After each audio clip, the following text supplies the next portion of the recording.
Mikel Arteta's been speaking after yesterday's news that he was found not guilty of misconduct following his rant after his side's 1-0 defeat at Newcastle. He said we need to learn a lot from the not guilty charge because managers' jobs are always on the line. Okay, the outcome is that I'm not charged, but I think we have to draw a line as well and look for how we can be much more constructive and learn from it and move forward. That's it. But I felt a lot of sympathy, to be fair. Once I explained as well how we feel some days as managers, the pressure that we are under and how important details are for our job. And the reality last year was that 40 managers lost their jobs, which is incredible. And we depend on results, that's it. So when the outcome at the end is that important, we get really emotional about it because now nobody remembers what happens. 3 weeks ago when you lost a game, you lost another one because of a different reason. So I think it was a really good process. Yeah, I actually agree with him there. I think most people would be thinking I'd want to hammer Arteta on that, but I think we have to be really careful on what you say about referees. We've seen the extremes to which it's gone this week, which we don't want replicated in this country or anywhere else for that matter. And I'm certainly not connecting what Arteta said with that, but I think we just need to be a bit more level-headed. A manager with a decision like that is going to be angry about it. He's going to say stuff about it. You've also got to think about the actual words that are used.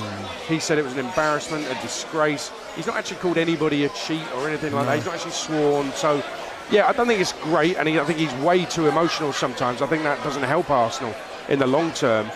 But I don't think it's worth hammering him for what he did. No, and listen, what he said was, I mean, I'm not condoning it, but I can understand the frustration when you look at the incidents against Newcastle.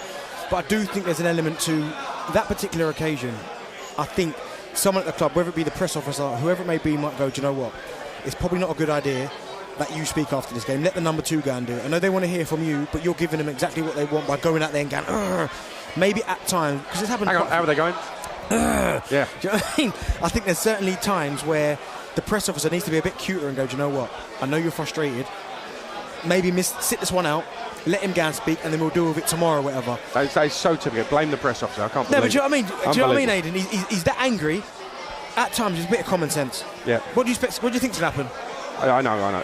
I'm saying goodbye to Paul Hawksby. He's just going. He's another legend. Absolute talkSPORT legend. What a guy. Can we talk about Arsenal? Because they lost at Aston Villa 1-0, and there's no arguing with that result. Yeah. I know they had a lot of the play, and it was a back to the wall for Villa, but they did the job. You can't say it was like the Newcastle one where it was controversial. But they're still only a point off the top of the table. And I just wonder do we actually think Arteta's going to win the league with Arsenal this season or ever? I think he can do. I think he's shown he's capable of doing that last season. I know it almost fell off at the end, but I think he's improved since then. But again, it's can you keep the Liverpool a good side? Manchester City is still the side to beat, in my opinion. But I think he's more than got enough to win the Premier League. I still think Arsenal need, it's going to sound bonkers, to maybe spend a little bit more money in January, bring in another midfield player potentially. Another goalie. Probably a first-string goalkeeper. But yeah, I definitely think he's got everything it takes to win the Premier League. As you said, it can get a little bit emotional, and that has backfired against Arsenal at times. You look at the game against Manchester City, for instance, him and Kevin De Bruyne had that little altercation on the side. Manchester City turned into the juggernauts that they are. The Klopp one at Anfield had that little spat with him. Next thing you know, Liverpool got up 2-3 gears. But Arteta was Liverpool's man of the match that night. Yeah, crazy. incredible. Yeah. But no, I definitely think he has got what it takes to win the Premier League of Arsenal. But it's got to be consistent. There's been occasions where the Luton one I thought was where I went, ooh, they found a way to get the result when their backs are against the wall, but they didn't play that well. I thought maybe that's a sign of champions. They haven't really played that well yet this season, and they still find themselves second top. I think he definitely can. He has had so much backing at Arsenal from the board, support Unai Emery never had at Arsenal. No. They've allowed him to buy who he wants. They've allowed him to cut free who he wants, whatever the cost. And whatever the controversy of that decision, he has literally had everything he wanted at the football club. So I think at some point he's got to deliver. People can point to an FA Cup, which is fine. And listen, there's a great day when you win the FA Cup. That's a great thing. But it's not a sign of greatness. So he hasn't achieved that greatness. You have to do that. Now, whether it be, they could win the title and the Champions League this year. I mean, they've cruised the group, a group they should cruise, to be honest, but they've cruised the group while 2 others have finished bottom of the group from the Premier League. So you can't argue so far with what he's doing this season. But at some point, he's been in there since 2019, so at some point, he's going to have to deliver something. He has to win something. I agree with you. I mean, listen, I think he's doing a really good job, but you're right. At some point, he's going to have to deliver another trophy. I mean, that FA Cup will get you so far, and the Arsenal fans would always love him for that. But when you invest that much money into a squad, at some point, you have to start winning trophies. You know what I mean? You can't keep coming second, which I still think, with some of the teams in the Premier League, is still a good achievement.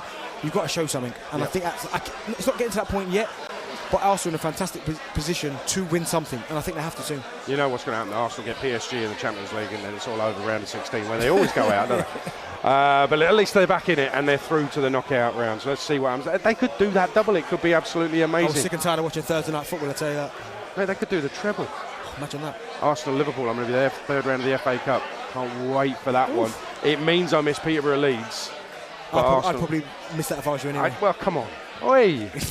I know, I like Peterborough, but you're from there pretty much. Exactly, yeah. Yeah. You should play for us instead of Ipswich, so you won't be banging on about the derby that you're going to lose tomorrow, because you always lose to Norwich.